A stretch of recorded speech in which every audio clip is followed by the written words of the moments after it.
दुईवटा कुकुर र अनगिन्ती खुसीका पलहरूले भरिएको एउटा सुन्दर पारिवारिक यात्रा थियो। मयुको 12औं जन्मदिन र रिबनको 9औं जन्मदिनलाई अझ विशेष बनाउन हामी सबै फ्ल्यानेगन रिजर्भ बुश क्याम्पिङतर्फ लाग्यौं।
So we are going to kangaroo cha, koala cha, dog cha, tortoise cha, echidna cha, snake cha.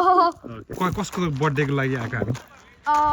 Mine and my brother's, which is today. My brother's and mine is on Sunday. And so we. If you haven't seen the other episode of camping, the other campsite in Hosanna, that episode was pretty good too. And yeah, you better subscribe. हामीसँग बच्चाहरूको ठूलो टोलीसँगै दुई para कुकुर एवा र tofu पनि थिए। Camping स्थलमा पुग्न साथ कामको रमाइलो बाटफाट भयो। केटाहरू टेन्ट लगाउन र क्याम्पिङ एरिया तयार गर्न थाले।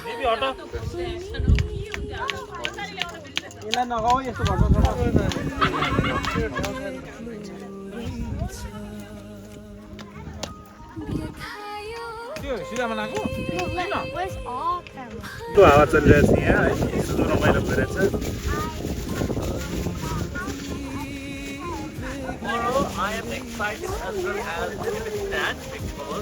केटीहरू भने स्वादिष्ट खाना बनाउन व्यस्त भए।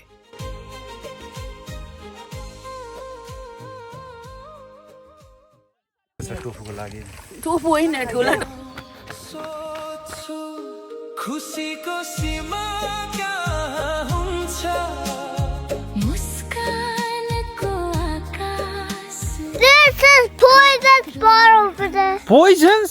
Yeah. Who told you it's a poisonous spider? Look. अर्कोतर्फ बच्चाहरू, केटाकेटी र एवा तथा टोफु त्यहाँ पुग्ने बित्तिकै चिसो मौसमको कुनै वास्ता नगरी खेल्न सुरु गरिसकेका थिए। उनीहरूको हाँसोले पुरै क्याम्पिङ ग्राउन्ड गुन्जिरहेको थियो।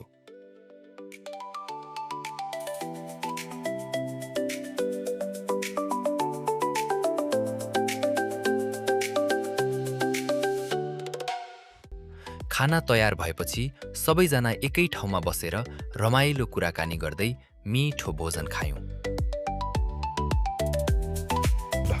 भात खाइँदैछ। फोटो कसरी आउँदैन आफ्नो त यसरी काउली पनि खाए यो चाहिँ खिच्नु यो चाहिँ एकदम रेयर केस किन कोही नखाएको हो म चाहिँ खान थाले सबजना लजाइसक्यो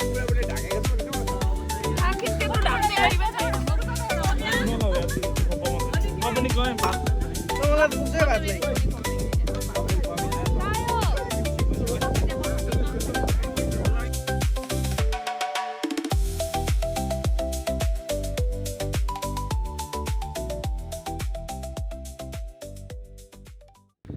खानापछि सुरु भयो हाम्रो सबैभन्दा मनपर्ने खेल क्रिकेट। बच्चा, युवा, महिला र बुढापाका सबैजना एउटै मैदानमा उत्रियौं। कसैले राम्रो ब्याटिङ गर्यो, कसैले शानदार बोलिङ र कसैले रमाइलो फिल्डिङ। जित हार भन्दा पनि सबैको अनुहारमा देखिएको खुसी नै त्यो खेलको सबैभन्दा ठूलो उपलब्धि थियो।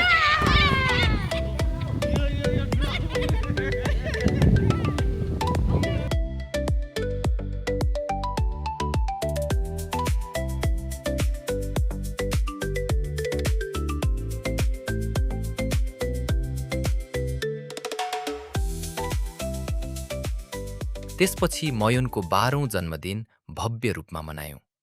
सबैले मिलेर ह्यापी बर्थडे गाउँदै केक काट्यौं।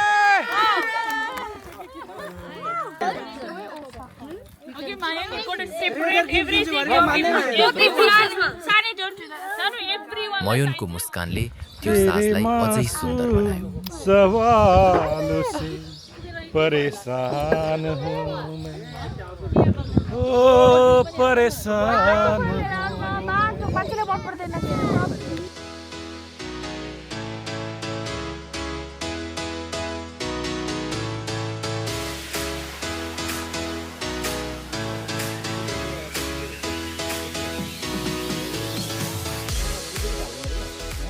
जन्मदिनपछि अमृतले सुनाएको डरलाग्दो भूतको कथाले सबैलाई एकछिन चुप बनायो। क्याम्पिङ जान निस्किए। उनीहरूले एउटा निकै एकान्त जङ्गल रोजे, जहाँ न मोबाइलको नेटवर्क थियो न वरिपरि कुनै बस्ती। स्थानीय चिया पसलका बुढा साहुले भनेका थिए, त्यो जङ्गलको उत्तरपट्टि राति टेन्ट नलगाउनु है, यहाँ राति मान्छेभन्दा अरू केही हिँड्छ। साथीहरू हाँसे। पुराना अन्धविश्वास। साँझ पर्न अघि उनीहरूले जङ्गलको उत्तरपट्टि ठुलो खोला मैदानमा टेन्ट लगाए। रात शान्त थियो। आगो बालेर खाना खाए, गीत गाए र मध्यराततिर सुत्न गए। रातको करिब 2 बजे रोहनको आँखा खुल्यो। उसले टेन्ट बाहिरबाट कसैले बिस्तारै हिँडिरहेको आवाज सुन्यो।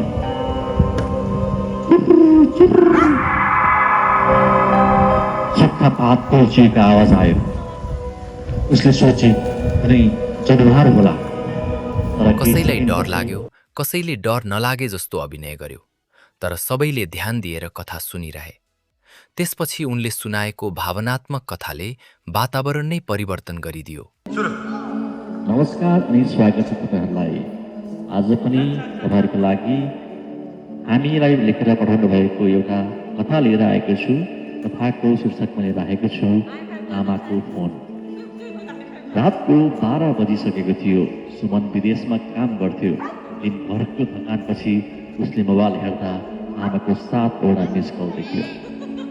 उसले सोचेछ भोलि फोन गरौँला, अहिले त धेरै थाकेको छु। भोलिपल्ट बिहान उठेर फोन गर्न खोज्दा गाउँबाट दाइको फोन आयो। सुमन, आमा हिजो राति तिमीलाई धेरै सम्झिरहनु भएको थियो। सुमन मुस्कुरायो। अनि अहिले कहाँ हुनुहुन्छ आमा? दाइ केही सेकेन्ड चुप लागे। आमा अब हामीसँग हुनुहुन्न। मोबाइल उसको हातबाट खस्यो। उसले आमाको अन्तिम 7वटा मिस कल हेरिरह्यो। यी कलहरूमा के कुरा थियो उसले कहिल्यै थाहा पाएन। त्यो दिन उसले एउटा कुरा बुझ्यो। मानिस पैसा कमाउन संसारको कुनामा पुग्न सक्छ, तर आमा बुबाको आवाज सुन्न समय निकाल्न सकेन भने सबै सफलता अधुरो रहन्छ। केही क्षण अघि धराइरहेका अनुहारहरू भावुक र गम्भीर बने। दिनभरि यति धेरै खाएका थियौं कि अब बेलुका केही खान सकिँदैन जस्तो लागेको थियो। तर हाम्रो अर्गनाइजरले बेलुका चिउरासँग हाँसको मासु खाने घोषणा गरेपछि फेरि सबैको भोक जाग्यो। साँझ गहिरिँदै जाँदा क्याम्प फायर सुरु भयो। चिसो मौसममा आगो वरिपरि बसेर हामीले मिठा मिठा गफ गर्यौं। हाँसो, पुराना सम्झना र साथीभाइका रमाइला कुराले रात बितेको थाहै भएन। 21 पत्तीको रोमाञ्चक म्यारेज खेल। कसैले जोकर खोज्दै थियो, कसैले माल बनाउन सङ्घर्ष गर्दै थियो, अनि कसैले चुपचाप आफ्नो जितको योजना बनाउँदै थियो। हाँसो, जिस्काई र प्रतिस्पर्धा बीच खेल राति 2 बजेसम्म चल्यो। डे 2। स्वाद, खेल र अनौठो पाहुना।